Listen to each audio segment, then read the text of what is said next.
Eu queria que você abrisse sua Bíblia em Lucas capítulo 5. Aleluia! Enquanto você vai abrindo, eu vou orando. Amém? Queria que você também se colocasse em oração. Vou esperar um pouquinho para vocês abrirem, a gente ora junto.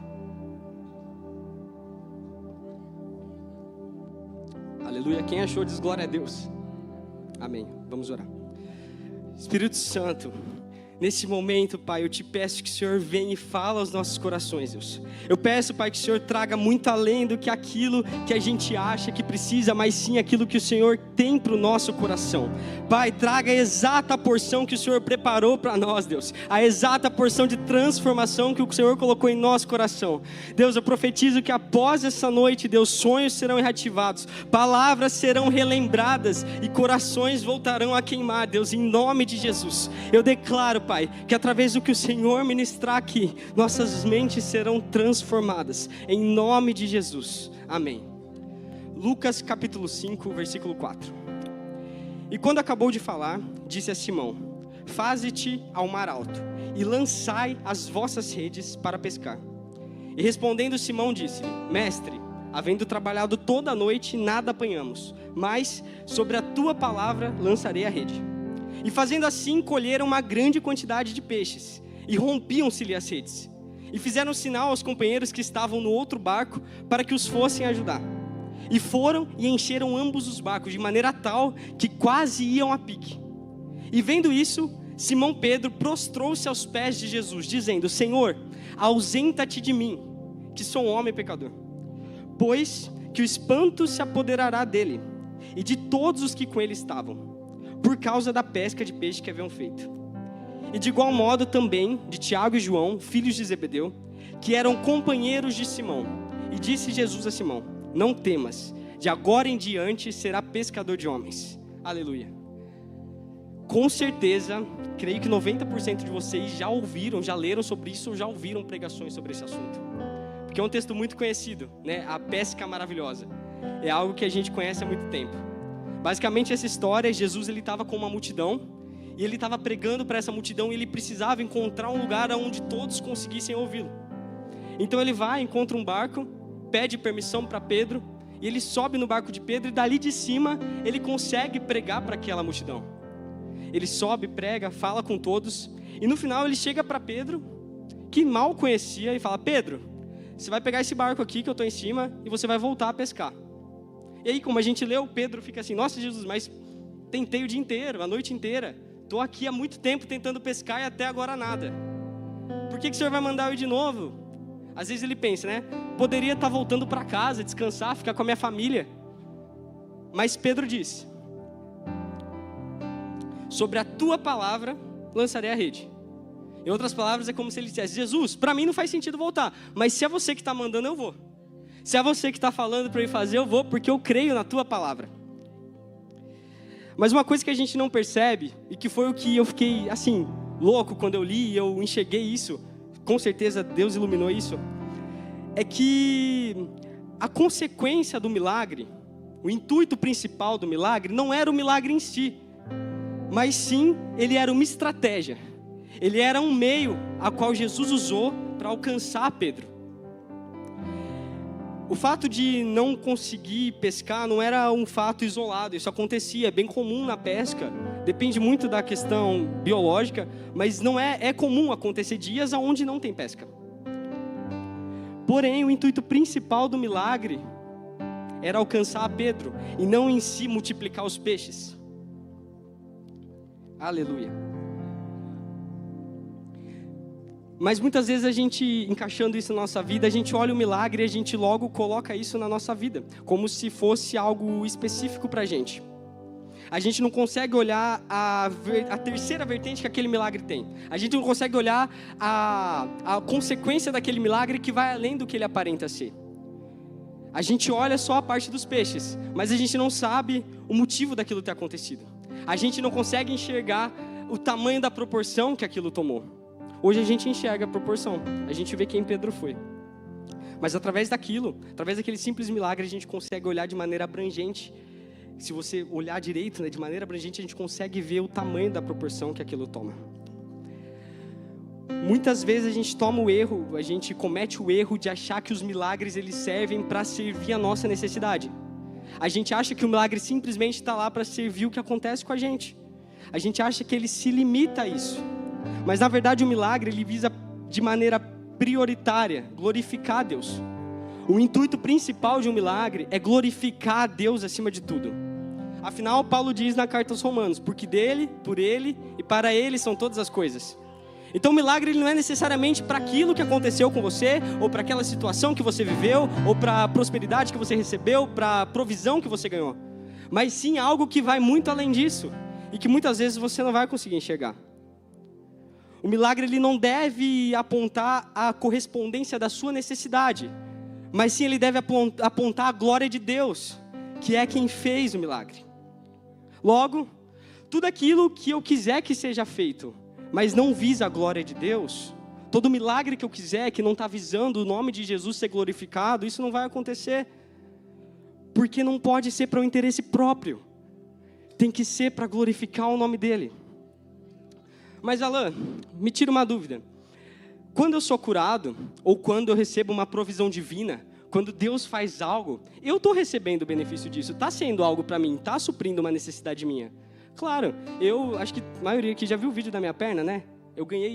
Minha perna era 2 centímetros menor, ela cresceu, passou a outra, eu fiquei torto para o outro lado, e aí depois eu endireitei, e eu ganhei 2 centímetros. Isso foi medida, antes de vir para cá, eu passei com o personal, eu tinha uma medida, e aqui a gente mediu, eu estou com outra medida. Isso é um milagre incrível, e Deus proveu uma cura para mim. Mas isso não pode ser o nosso intuito principal. A gente não pode focar simplesmente, deixar o milagre de maneira tão pequena, tão menosprezado ao ponto de ser simplesmente aquilo. Mas a gente tem que olhar para o milagre de maneira que ele é muito maior, com alcance muito maior. Amém. Por isso que a cultura de testemunha é tão importante. Porque quando você testemunha, às vezes num grupo de, 100 pessoas, seu milagre está tomando muito mais proporção do que o crescimento de uma perna. Seu milagre está reativando fé. Seu milagre está gerando uma mudança na mente da pessoa, onde quando ela chegar na casa dela, ela vai pedir para Deus e ela vai exercitar a fé dela. Isso é um exemplo.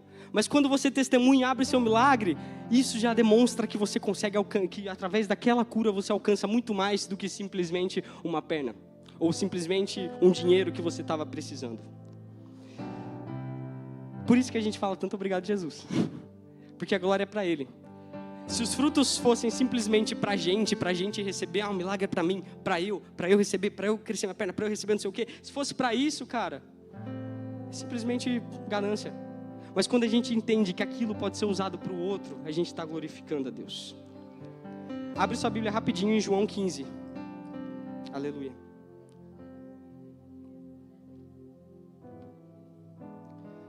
Vou ler. Eu sou a videira verdadeira, e meu pai o lavrador. Toda vara em mim que não dá fruto, atira, e limpa toda aquela que dá fruto, para que dê mais fruto. Vós já estáis limpos pela palavra que vos tenho falado. Está em mim e eu em vós. Como a vara de si mesma não pode se dar fruto, se não estiver na videira. Assim também vós, se não estiverdes em mim, eu sou a videira, e vós as varas. Quem está em mim e eu nele, esse modo dará fruto. Porque sem mim nada podeis fazer. Se alguém não estiver em mim, será lançado fora, como a vara, e secará. E os colhem e lançam no fogo e ardem. Se vós estiverdes em mim, presta atenção nisso. Se vós estiverdes em mim, e as minhas palavras estiverem em vós, pedireis tudo o que quiseres, e vos será dado. Às vezes a gente se pergunta, Alan, eu oro, eu peço tanto algumas coisas para Deus. Eu gosto muito de ver minha vida como se fossem áreas, esferas separadas. Então tem a esfera de trabalho, esfera de prosperidade, esfera de estudo, esfera de família, amizades, ministério. E muitas vezes a gente vê que a gente ora tanto para Deus preencher essas esferas, mas a gente enxerga que às vezes uma ou outra recebe, só que nem todas estão 100% plenas. A gente não enxerga que a gente alcançou uma plenitude em tudo isso, uma plenitude em tudo isso. E muitas vezes isso acontece porque no nosso coração, o verdadeiro intuito da gente estar pedindo aquilo é simplesmente uma vaidade própria. É simplesmente para a gente conseguir falar, olha só quem eu sou, olha só o que eu consegui. Olha só onde eu estou, olha o quanto eu recebo. Olha a igreja que eu preguei. Enquanto a gente está pedindo com o coração na vaidade para glorificar o nosso próprio nome, essas coisas não acontecem.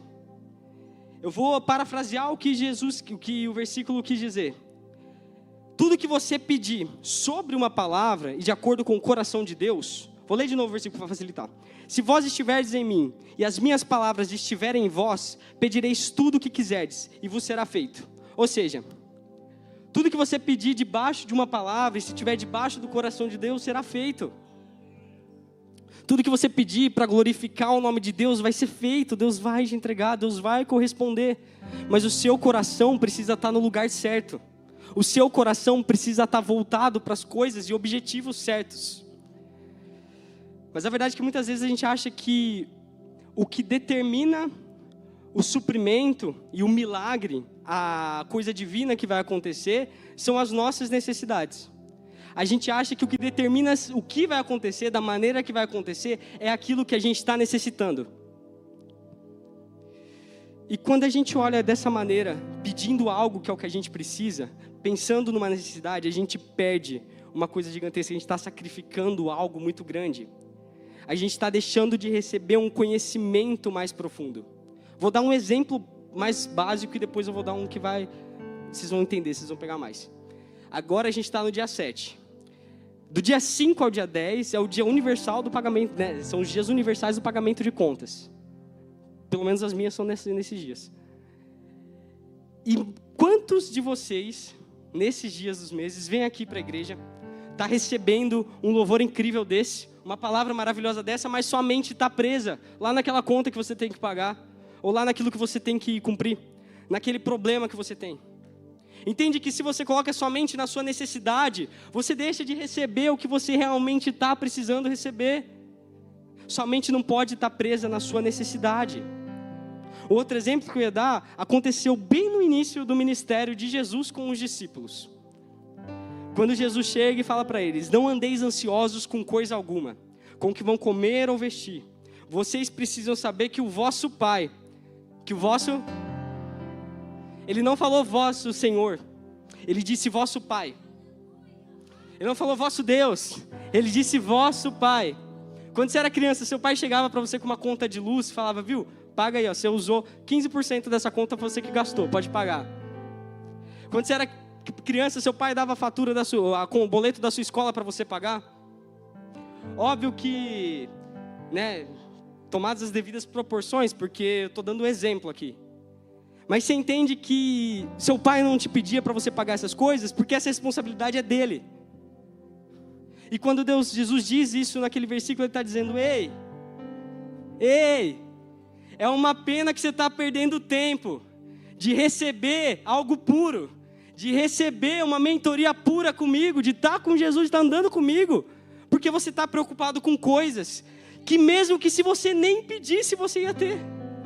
Que mesmo que se você nem falasse nada, você ia ter, porque o seu Pai é fiel.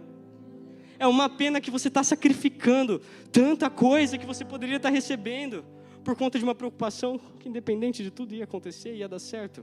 Porque esse é o caráter dele. Aleluia. Então eu repito, o milagre ele não serve para você receber algo que você necessita, porque o que você necessita seu Pai já provê para você, mas o milagre ele funciona para que você glorifique o nome de Deus e esse é o intuito dele, para que o nome dele brilhe, para que ele seja exaltado acima de tudo e essa é a única preocupação. No mérito das necessidades, a gente começa a trafegar de uma forma que a gente esquece a nossa identidade de filho. A gente esquece que a gente está lá como filho e a gente passa a depender de um socorro, de uma misericórdia de um Senhor, em vez da provisão de um pai. A gente coloca a nossa mente em Deus, eu preciso tanto disso, Deus me ajuda, eu quero um milagre para pagar minha conta, eu quero não sei o quê. Sendo que o mérito da sua necessidade, Deus supre sua necessidade, você não precisa gastar o tempo onde você poderia estar se aproximando dele, preocupado com essas coisas, não andeis ansiosos. Aleluia. Se você se relaciona com base da necessidade, você nunca se aproximará de um Deus como um filho. Você está como interesseiro. e não como um filho. Um filho ele não precisa ficar exigindo coisas do pai, ele não precisa ficar lá tentando tirar uma casquinha do pai, porque o pai provê. Aleluia. E eu queria te perguntar uma coisa. Alguém pode me dizer qual é a diferença entre a multiplicação dos pães e dos peixes com a pesca maravilhosa? A diferença é que a multiplicação dos pães e do peixe, realmente, Jesus ele estava criando um milagre que era uma provisão para as pessoas. Mas como eu disse no início, a pesca maravilhosa, o intuito dela não era simplesmente gerar peixes, mas era mudar o caráter de Pedro.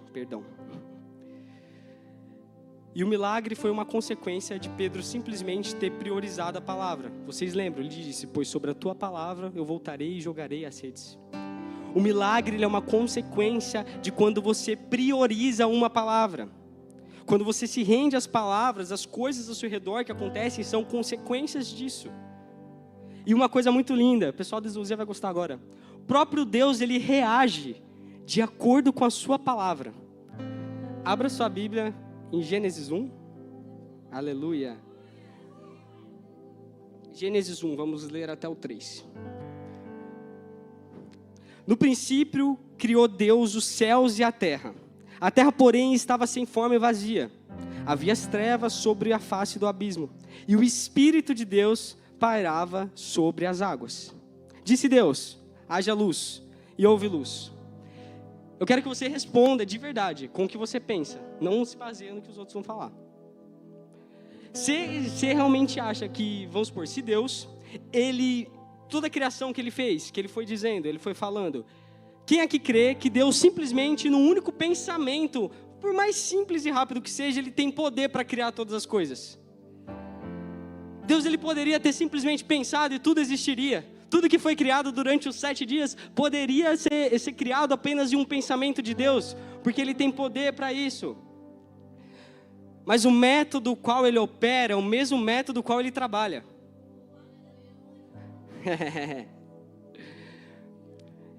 Antes das coisas existirem, o mover já acontecia. E o mover é muito bom. Quem gosta de mover? É incrível. Eu amo. O mover é tão incrível que mesmo quando tudo está em trevas densas, o mover ele acontece, ele se sobressai e ele transforma aquele ambiente. Mas a gente está aqui para entender que não é um mover que fez as coisas acontecerem, mas sim a manifestação de uma palavra. A manifestação de uma palavra foi o que fez com que tudo foi criado. Disse Deus, haja luz, e houve luz. O mover é bom, mas é uma palavra que dita. Ele está se movendo, mas ainda ele está se movendo, mas ainda não há superfície seca sobre as águas. Ele está se movendo, mas não tem árvore. Ele está se movendo, mas não tem Adão. Ele está se movendo, mas não tem dia. Ele está se movendo, mas ainda não tem semente, nada foi criado. Porque a transformação, ela vem por uma palavra. Vira para quem está do seu lado e fala, a transformação vem através de uma palavra. Cara, você quer ser grande na sua vida? Você quer crescer aonde você está atuando? Se baseia na palavra. Você quer ser um grande cantor? Canta a palavra. Você quer ser um grande pregador? Prega a palavra. Você quer ser um grande empresário? Leva a palavra. Você quer crescer? Viva a palavra. Porque ela é capaz de transformar. É uma palavra que traz a transformação. Aleluia. João 1, no princípio era o verbo estava com Deus e o verbo era Deus. O que é verbo, gente? Verbo é uma palavra. É como em João 1, é como se uma professora chegasse para João, entregasse uma folha para ele, um lápis, e falasse assim, João, você vai resumir quem foi Jesus para você, só que você tem um total de uma palavra para fazer, sua redação pode ter uma palavra, não é 30 linhas, é uma palavra. E João vai e fala, verbo, palavra. E mais uma vez a gente vê de maneira tão linda o relacionamento da Trindade, porque o Espírito, olha isso, glória a Deus, o Espírito reage à palavra que Deus revela e a realização dela é Jesus. Sem seguir a palavra não há milagre. E a gente vê isso com Pedro. Ele teve que seguir, ele ouviu a palavra, ele foi com base na palavra para receber o milagre dele. Mas Alan, e as minhas vontades, e os meus sonhos? Eu peço tanta coisa para Deus, eu abro tanto meu coração, tantos meus sentimentos para Deus. E quando eu peço algo assim, entenda uma coisa, Deus ele se importa muito com os seus sentimentos. A gente vê isso em Davi. Davi dizia, não estão as minhas lágrimas em teu odre, ou seja, Deus ele tem uma relação interpessoal com os seus sentimentos, mas quando a gente entra no mérito de pedir algo, de uma ação, isso, Deus ele age, em tudo que você pede, ele age com um comprometimento de acordo com a própria palavra dele. Então Deus nunca vai te dar algo que está fora da palavra dele. Espero que você tenha entendido isso. Deus nunca vai permitir você ter algo que não está de acordo com a própria palavra dele, porque ele não se contraria. Ele anda de acordo com a própria palavra. Vou dar um exemplo aqui para vocês. Coloca aí para mim, Êxodo 32, versículo 7. Abre aí, a última vez que eu pedi para você abrir a Bíblia hoje. Êxodo 32, versículo 7. Então disse o Senhor a Moisés: vai, desce, porque o teu povo, repita comigo, o teu povo, que fizeste subir do Egito, se tem corrompido, e depressa se tem desviado do caminho que eu lhe tinha ordenado. Eles fizeram para si um bezerro de fundição, e perante eles se inclinaram e ofereceram-lhe sacrifícios. E disseram: este é o teu Deus, ó Israel, que te tirou da terra do Egito. Disse mais o Senhor: Moisés, tenho visto a este povo, e eis que é povo de dura... Perdão, vou ler aqui. De dura serviço, não tinha lido. Agora, pois, deixa-me para que o meu furor se acenda contra ele e o consuma. E eu farei de ti uma grande nação. Amém, vou continuar mais um pouquinho.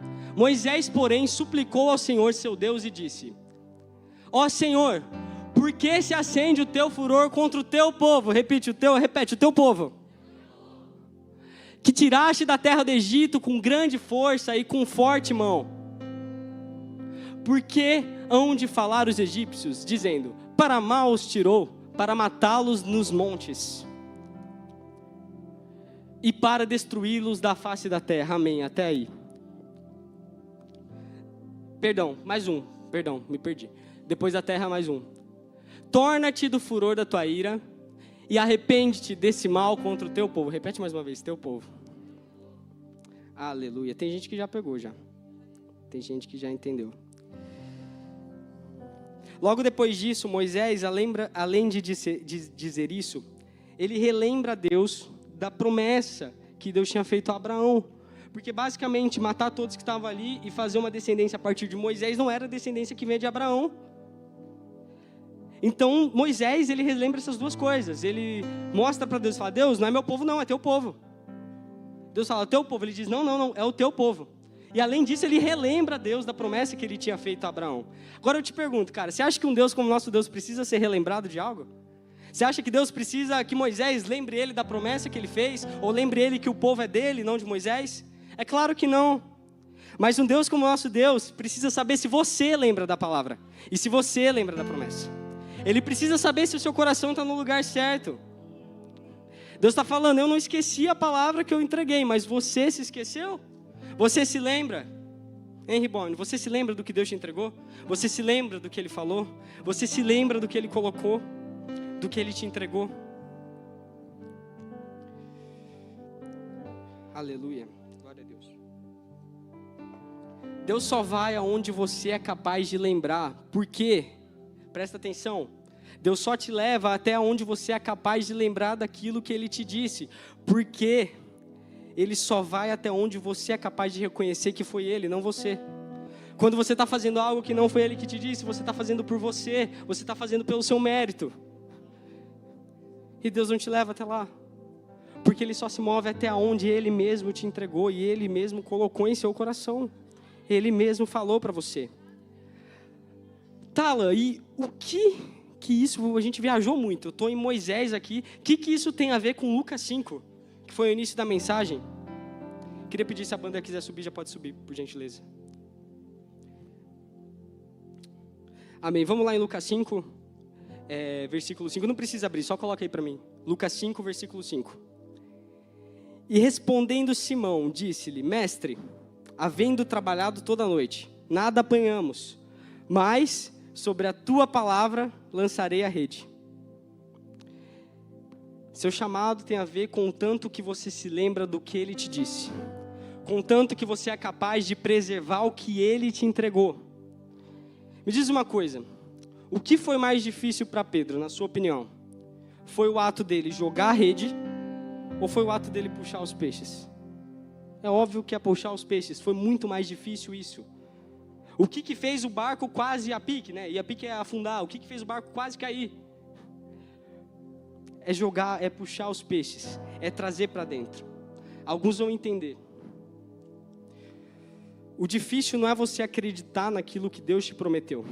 O difícil não é você acreditar na palavra que Deus te entregou.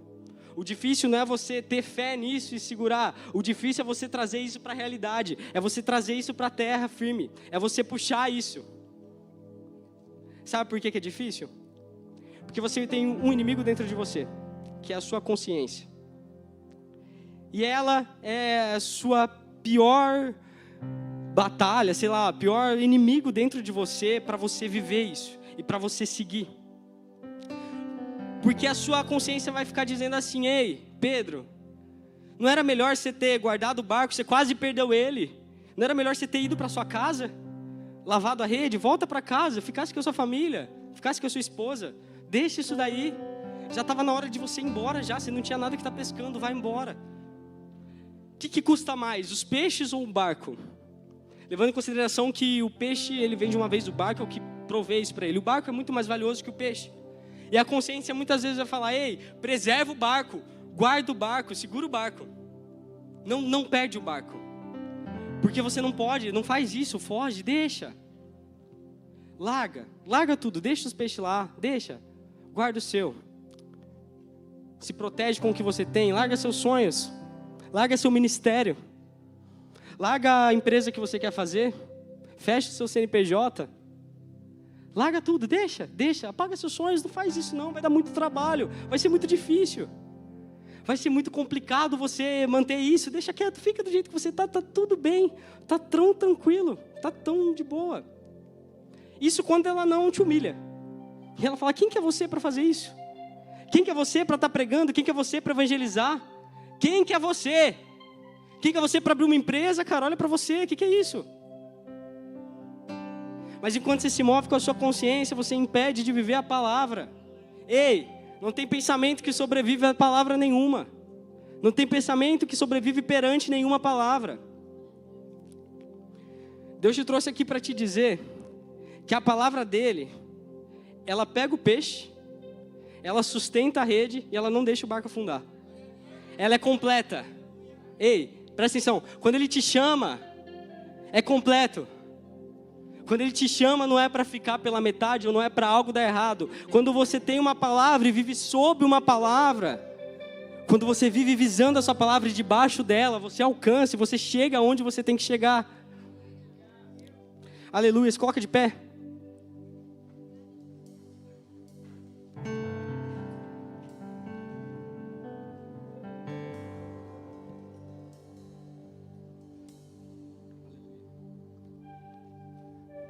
A palavra, ela te cobre, ela te protege, ela cuida de você, ela cuida da sua vida, ela cuida da sua família. Mas você tem que se colocar de acordo da palavra, se mover de acordo com a palavra que você tem. Deus trouxe aqui para te dizer: continua puxando a rede, cara. Não desiste, porque sobre você existe sobre você tem uma palavra.